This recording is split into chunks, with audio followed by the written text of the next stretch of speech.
Hello, everyone. Happy Tuesday afternoon. I hope you're having a great day. I'm so glad that you're here. My name is Dr. Lauren Powell. I'm a board certified family medicine physician. I'm also known as the culinary doctor. I am the co-host of UrbanMD TV, which is the first and only national TV show to share health and wellness through a multicultural lens. We're here today as a part of UrbanMD TV on call because as current events, as media, as things happen, you guys have questions. And we want to be that reliable source of information, in a timely manner. So we'll be here answering your questions. We hope that you'll be here too, and we can talk about things as they arise. Today, how many days? What are we? 9 days into the new year. How are we doing with those resolutions? How are we doing? Let's be real. So I thought this would be a great time to just talk about really resetting our diet. I think that this is a good time of the year. We kind of reflect on, how the past year went, what went well, what didn't go well, and then how do we want to move forward in the future. So I want to share three things with you. We want this to be tangible. We want you to walk away and saying, I learned this, this, and this. And so I want you to invite people to this broadcast. If somebody misses it, I want you to share this information with them. Okay. So 3 tips I want you to incorporate as we move into 2024 and as we seek to improve our health and our wellness. One thing is I want us to get used to cooking our food. Maybe you're someone that used to cook your food, but I'm just seeing a trend. One of the questions I ask my patients during their physical is what percentage of their food do they make at home and what percentage is carry out or fast food? And the overwhelming majority of patients that I see, at least 50 to 75% of the food that they're consuming is not made in their kitchen. When you don't make your food at home, we cannot control what's in it. We can't control the sugar. We can't control the salt. We can't control the additives. We can't control the portions. There's so much that we can't control when it's not in our hands and we leave it in the hands of somebody else, okay? So in order for us to have good nutrition, to be putting good quality food, we have to take responsibility. We have to cook it ourselves. And another thing, I read this stat that said that if you can cook one meal a week, have leftovers of a meal that you would have eaten out, you can save $500 a year. So if there's 2 meals a week that I eat at home or have carry out or have leftovers, I can save $1,000 a year. So you can see how that can compound. The more you save at home, the more you cook at home, it's going to save your pocket too. Okay, so number 1, I want us to cook our food.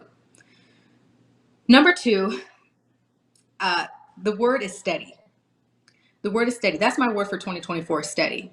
Because I want us to think about what are those small, steady things that we can do to improve our nutrition. I'm not talking about these big overhauls. I'm eliminating meat. I'm becoming a vegan. I'm not talking about those extremes.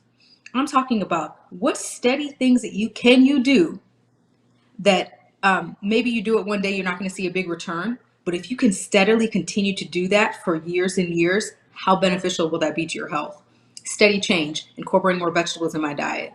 Steady change, having meatless Monday. Steady change, bringing my lunch to work.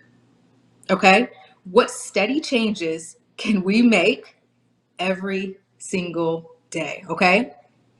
Last, and this is gonna, I'm gonna give you an example of this in the meal I'm gonna cook for you all later, but I want us to incorporate more raw foods. I heard this metaphor today on a podcast, and it said, how easy is it to consume 1,000 calories of a brownie? How easy is it to consume 1,000 calories of cookies, of cakes? It's very easy. I mean, the average brownie has about 600 to 700 calories. You eat 2 brownies, you're over 1,000 calories. It's pretty easy to consume 1,000 calories of sweets and treats. How hard is it to consume 1,000 calories of broccoli? How hard is it to consume 1,000 calories of Brussels sprouts? It's really hard. You would be chewing and chewing. You would get so full. There's no way you would be able to finish 1,000 calories of broccoli. And that's because raw food is so good for us. It's full of fiber. It's filling your jaw. You have to work a little bit harder to digest it. So I want us to incorporate more raw meals because number 1, I want us to make sure we're getting our vegetables, 7 to 9 servings a day. And this is a way that we can kind of monitor our calories if we have a meal that's really nutrient dense, meaning low calories for a high amount of nutrition. So I hope those 3 things were helpful. steady, make your food at home, and then the last one was raw meals. Did you guys get those? All right. So next, I want to bring on a very great friend of mine, Dr. Jada Moore-Ruffin. She is a non-operative weight loss doctor. She's someone that I send many patients to because she does just a very good job of helping those who struggle with their weight. She helped me when I was postpartum and really struggling to get back to where I was before. She really helped me kind of lose those 10, 12 pounds that just wanted to stick to me so tight. So I want to bring on Dr. Jada Moore-Ruffin, weight loss doctor and wellness expert, to the stage. Dr. Jada, how are you? Hello, Dr. Lauren. Thank you for inviting me and having me here today. I'm excited about what we're doing. Happy New Me Year. too. Happy New Year. So, Dr. Jada, you see a lot of people. How many years have you been in practice? Oh, this is 8 years. 8 years. 8 years. So that's a lot of patients. That's a lot of patients that you've helped. Tell me, what do you see as some of the characteristics or strategies in the patients that have success, in those patients that are able to lose the weight? What do you find that's really key in those patients? One of the things that's key, you may not think about this, we think about kind of more dietary things, but I'm going to say behavioral things. And one thing is to make room for your success. And what do I say by doing that? That means emptying your plate. So Mm, removing things that would compete with what you're now going to be doing mm, as new habits. So making room for success. If we're taking these new habits into an already state of overwhelm, then it's going to seem overwhelming. So I say, start to look at little things that you can eliminate, things that you don't have to volunteer for during that season, things that you can maybe put off to second or third quarter, and really be able to prioritize your health and well-being and your goals during this season. So that's one thing. The second thing is to keep a positive mindset and mm, always be forward facing. Sometimes you can think about what failures may have happened in the past or even short-term setbacks a week or two ago. But you always want to be forward facing because that's where you have the most power. The third mm, thing is to don't give up. Remember your why. It's so important, whether that's your not wanting to be on medications, maybe it's wanting to mm. lose weight to be able to play with your kids and enjoy your grandkids, or maybe it's because you want to travel more freely and get out more and date. Whatever the reasons why there are prompting you to lose weight, I would say stay focused on that. So in those trying times, you can focus on the end game and the reward. That's good. That's good. Those are things that I didn't really think that's what you were going to say. So that's really good. I think about when I was kind of like struggling with the weight and then working with you, losing the weight. And I think that accountability was one of the things that helped too, like having someone that's going to hold you to it, to really encourage you when it gets tough, but then just kind of like all those things you said, reminding you of your why. Because some people don't have someone that can keep them accountable or that they can, be sharing this journey with. So I think those were great, great things. So Yes, you've lost the weight. absolutely. So we've lost the weight. And I feel like the harder part of that whole situation is maintaining the weight loss because it's exciting when you're seeing those pounds drop. It's exciting when you get on the scale and every week you're down a couple pounds. But then when you get to like that set weight and your body's kind of at its set point, I feel like the harder thing is maintaining that weight loss. And so, what do you find again are like those strategies that lead people to be successful with maintaining the weight loss so that, and I know you have a maintenance program, but so that people aren't coming back to you the next year saying they lost the weight, but then they gained it all back?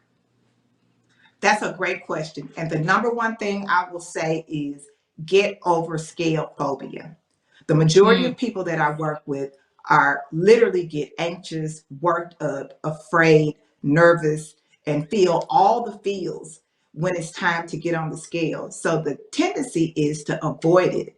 And I will mm, tell you that is the number one mistake that people make. And it's the number one way to immediately lead towards sustainable results, because when you know what you're working with, then you know Yes. what it will take to then get into action. If you ignore it, pounds creep up on you, and then that Mm, cycle of feeling bad or feeling disappointed and all of those things affect those neurotransmitters in the body, and it can be a very vicious cycle. So that would be the first thing that I say is get over that's good. scale phobia. Just like you manage your checkbook, well, maybe not checkbooks anymore, but just like you keep up with your bank account, you wouldn't just recklessly spend and spend and spend and never check and see what's there. So I always say make sure that you are getting on the scale. Second thing is don't wait to troubleshoot. And Mm, keep it simple. Those same things that got you towards success with the weight loss. So never lose sight of getting adequate sleep, 7, 8 hours of sleep as a minimum. Making sure you're doing simple things like getting your water intake in. I would say make sure that you're getting, on average, this is going to change per person, but anywhere from 64 to 100 ounces a day. You really can't drink too much in most cases, and to make sure that you make this a family affair. So whether mm, it's your family or friends or whomever you live with, if it's a roommate, make sure that they're aware of how committed you are to this, so that food doesn't creep up as being a reward, being a mm, pastime, being a hobby, um, so because you'll quickly end up back into old habits. So make it a family affair. Start to prepare some of the things that you prepare for yourself, for your children, for your mm, husband. And as everybody's kind of doing similar things, it gets easier to make it a mm. lifestyle change. Those are so good. And you're so right about the scale. I mean, I have patients that come, and the only time they get on the scale is when they come for their yearly physical. So when I ask them, like, how have things been going? How's your year been with your health? They're in shock for like the first 10 minutes of the visit, because they're like, well, I just got on the scale and like I thought I was doing okay, but obviously I'm not. Like, obviously I've gained weight and I didn't even know how much weight I've gained. So I think that's a real, and the phobia is real. I mean, that's been me. Like, I don't like looking at the scale. Even when I go to the doctor, I turn backwards. But you're right in that if you just keep looking at it, you'll be less scared, because you'll be able to kind of like rein yourself back in when you see, rather than waiting. And now you're going to get more scared because you've waited and you Right, already know it's going to right. be like, so that's good. Yeah. All right, so Jada, I was thinking that I could make a quick lunch and show you kind of like show the people some ideas about lunch. I think that as busy people, sometimes you're guilty of this. I'm about to call you out, Dr. Call me Jada. out. She will work and work and work, and I'll be like, Dr. Jada, what did you eat today? And she'll be like, I had my vitamins and I drank my water and I ran out of time. I heated up my food, but then I ran out and a patient called, or this they called, and I got distracted. And so that's so easy to do. I think in our office, something that's hard to do, something that's easy to get trapped into, is everybody orders Uber Eats for lunch. Everybody. Uh, So if you're not kind of clear in what you plan to eat for lunch, you can just kind of get wrapped up in this daily Uber Eats of, Chick-fil-A and whatever, whatever. And then you're like, this is not in alignment with my health goals. So I thought that I could make something. Let me just get readjusted here. Something super quick that kind of incorporates the principles that we talked about. So one thing I said, I wanted you to eat raw meals. Okay. So this is going to be a very raw, budget friendly meal. So Dr. J, or my other friend eats these, but these bag salad things.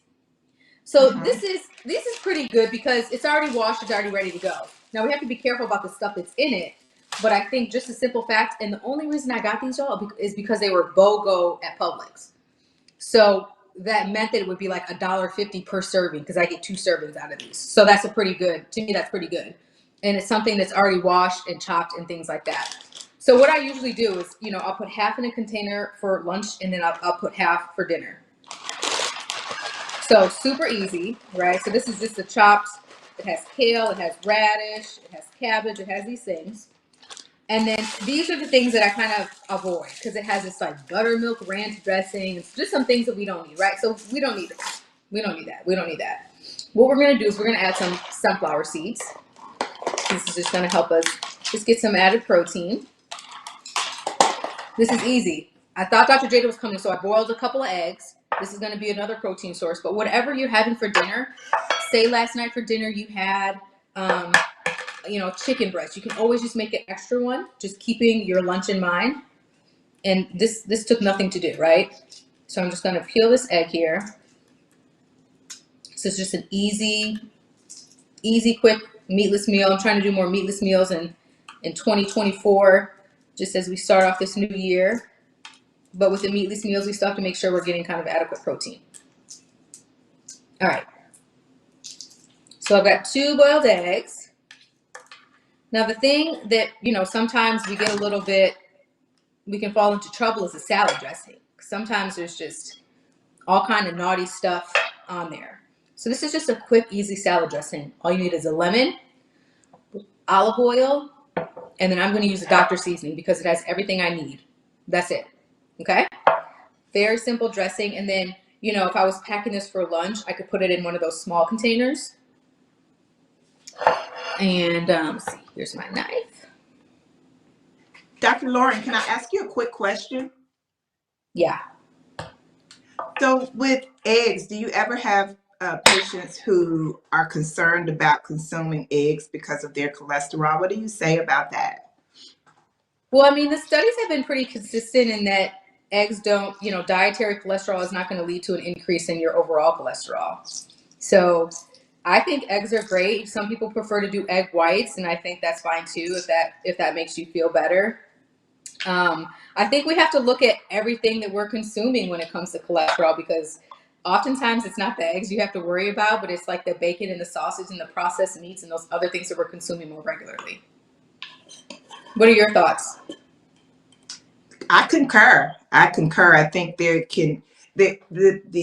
been kind of a big hoopla about eggs and cholesterol, but if you really look at the collective diet, the Western diet, it's not eggs that's doing us in, not just eggs. So I agree, especially if it's a substitute for a protein, that's a great option for those who can tolerate it and don't have any sensitivities. I think it's fair enough, and it looks tasty. I wish I were there. Yeah, I do. I am very particular about the quality of my eggs. I Absolutely. prefer free range. It makes a difference, and you can kind of tell the quality of your eggs based on like how deep that yellow yolk is. I can tell when I go to other places and it's like you kind of pale eggs. I know that those are kind of probably not the most quality eggs. When it comes to my protein sources, that's where you spend the most money, right? Like nuts, beans, greens, your veggies, those don't cost as much. The protein is going to be the expensive thing. And so those are the things that I feel like should be the highest quality. Like you don't want to skip when it comes to your fish. Get high quality fish. You don't want to skip if you're Yes, someone that eats, a steak. You don't want to skimp on that. You want to get the high quality if you're going to do it. You shouldn't be eating a ton of it anyway, so it's not like you need a lot, but let's make sure it's quality. I agree. Now, this is a super simple, easy lunch. Let me bring it a little closer for you. Ladies and gents, you see, just a simple salad. Simple salad. Yummy. Dr. Jada, what are you having for lunch today? I am actually having the exact same thing, a simple salad. I have boiled my 2 eggs, and I am I added some sunflower seeds and some pepitas and Oh, nice. sugar-free dressing. I'm excited. That's awesome. I hope this was helpful for you guys. Remember, this is UrbanMD TV on call. Subscribe, follow us on all social media. Put the notifications on everywhere you see them, Instagram, Facebook, everywhere, YouTube soon. Because this is where we're going to be to have little episodes like this. I hope you enjoyed it. Be sure to comment. Be sure to share it. If you have things that you want to talk about or hear about, put that in the comments too. And we'll see you next time. Bye. Bye-bye.